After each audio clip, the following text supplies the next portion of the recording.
viewers, this is Muhammad Suleiman, your English language trainer. In this video, I'm going to teach you about short vowel monophthong E sounds. Let's get started. IPA monophthong E. Example, pen. Pronunciation, A. Parts of mouth, mouth. Position, slightly open.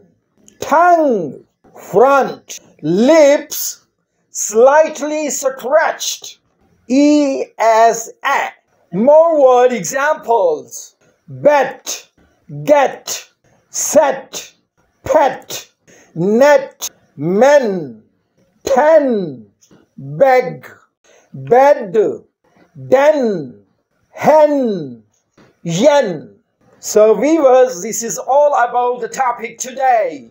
Hope you like my video. If you really like my content, please give a like to my video, comment on it, and share this video of mine with your friends and family members, so that they may also be a part of our family here. If you have not subscribed to my YouTube channel yet, please do subscribe to my channel named Unique Learning Ways. See you with another video. Till then, take great care of you. Bye bye.